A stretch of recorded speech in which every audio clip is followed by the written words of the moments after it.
this is the anniversary of the wall, I want to talk about the constructivist idea in Germany that starts with Adenauer and continues to this day about all of this. In any case, in discussing a little bit about the refugee crisis before I move to that, the whole discussion, and in fact, I think, Colette, you mentioned it, Europe whole and free, does not happen now in a vacuum. Europe is not separated from the world through globalization, and let's not forget the civil wars that occurred after 2011 and the Arab Spring.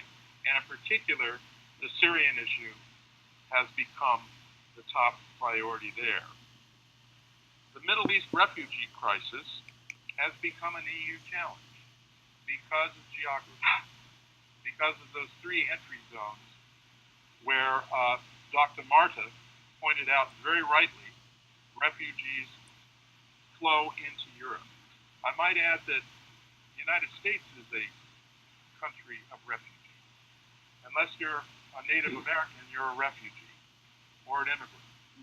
And in fact, my grandfather on my mother's side comes from Krakow. His name was Rakowski, probably a well-known name in Poland. My grandmother's name was Stas. She came from Berlin, so my mother was a product of German-Polish cooperation. And as a result, I am a product of German-Polish cooperation. So it means something more to me than just refugees. In any case, let's get back to this constructivist idea, because that's what was discussed at one of your meetings at the State Department. So realism, I think Germany fits this role quite well. In international relations, constructivism is the claim that significant aspects of international relations are historically and socially constructed, rather than inevitable consequences of human nature or other essential characteristics of world politics. So, as the theory goes, constructivism primarily seeks to demonstrate how core aspects of IR are contrary to the assumptions of neorealism and neoliberalism socially constructed. That is, they're given to their form by ongoing processes of social practice and interaction. The notion that international relations are not only affected by power politics, but also ideas, is shared by writers who describe themselves as constructivist theorists. According to this view, the fundamental structures of international politics are social rather than strictly material. This leads to social constructivists arguing that changes in the nature of social interaction between states can bring a fundamental shift towards greater international security. Well, anybody who's read any history of the 20th century knows full well that in Germany, power politics has almost become a political taboo. Given the experiences, deaths, and destruction of World War I and World War II, initiated at German hands. There's this term in German called Vergangenheitsbewältigung, coming to terms with your past. Boy, have the Germans done that. And they're still doing it. But the idea here is that it was linked directly to history, that this is something we do not want to repeat, and that we are going to construct the future with our European nations, not against them. And that was for the future of Europe as well as Germany. So, pretty important, starting at the end of World War II, but let's focus more on after the fall of the Berlin Wall. I used to run to the Brandenburg Gate every day, about 5 kilometers from where I stayed in Schloss, or in the area of Schloss Charlottenburg. And if you look over my shoulder here, there's a picture, a painting of where I used to live. And above it is is Oxford, where I teach a course in international relations. And I will also be presenting the implications of the German election for the European Union there this January. But since 1989, Germany has been steadfast in the European identity, and that's all the way through the current election. The new Germany emerged out of the fall of the wall, unified, found within a certain number of institutional frameworks, many of which Professor Marta talked about, and bilateral and multilateral relationships. The enlarged Federal Republic remained a member of NATO, the crucial framework for ongoing security cooperation with the United States. Its transatlantic relationship, in turn, was embedded within a set of international political and economic institutions, including the United Nations, the World Trade Organization, and at the regional level, the new Germany remained part of the EU, as essential as the initial creation of the European Coal and Steel Community, a political choice between Germany and France to bury the hatchet. So, Germany comes away with several identities after unification. There's an Atlantic one, there's a global one that Dr. Mazzucchelli and I wrote about in our book that Bosch supported. There's the West European identity, and then there's the Pan-European, the all-European identity. You know, there's no nationalism involved in any of that. For Helmut Kohl, the path to European Union was irreversible.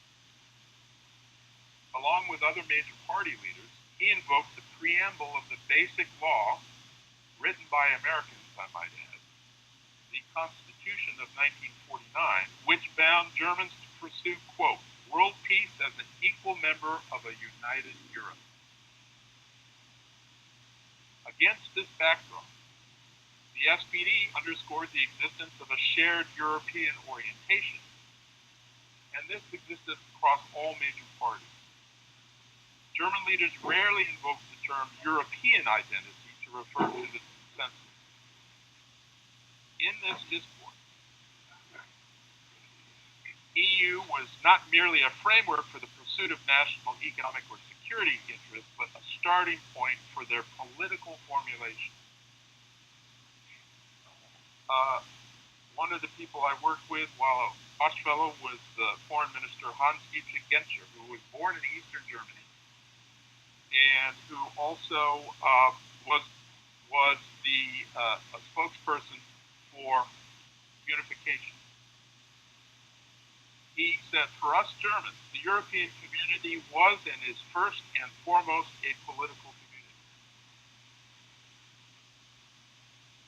Let's jump ahead to Chancellor Merkel, who said, in response to bailing out Greece, in response to refugees, in response to accepting refugees and migrants coming from civil wars in the Middle East, we have no alternative. Doesn't that sound like Kohl? Doesn't that sound like Adenauer? It sure does. But when she said we had no alternative, that also sparked a political backlash among those that were tired for paying the bailout of Greece several times, and who were tired of seeing refugees who did not reflect German values and the German language coming across the border. At one point, Frau Merkel accepted 1 million refugees in one full swoop. As she's now trying to form her next government, the main issue happens to turn on immigration, and secondarily, and you could probably make these both about the same, European reform in terms of having to pay, as the best economy in all of Europe, all the bills of countries that don't like to work and overspend and have high debt ceiling. In any case, Frau Merkel is following in Adenauer's and Kohl's footsteps in so doing. The fall of the wall meant that Germany had a chance to unify, not reunify, because reunification would have taken the borders of 1937, which would have included what are parts of Russia now and parts of Poland and parts of Silesia. But it gave the opportunity of Germany to become whole and free so that it could contribute to the notion of a Europe whole and free by expanding the European vision eastward to places like Visegrad, to places like the Baltic states, to places like Romania, Bulgaria, and Hungary. So this was the approach. I heard it over and over. As I went to Germany in 1990 as a special observer of the first all-German election, I followed Genscher, I followed Kohl into Eastern Germany, and this rhetoric was used the entire time.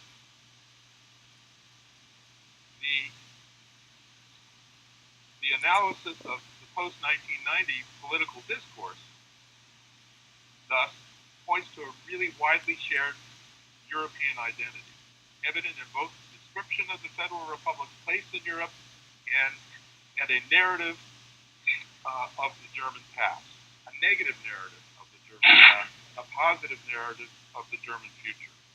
This has always been the fact to this day. And just to hit that political point, the plan for the creation of the European coal and steel community, when Adenauer was asked about it, he termed its political significance as infinitely greater than its economic significance. What we were trying to do was set the political vision to prevent another war in Europe, which meant that you would have to have France and Germany cooperate.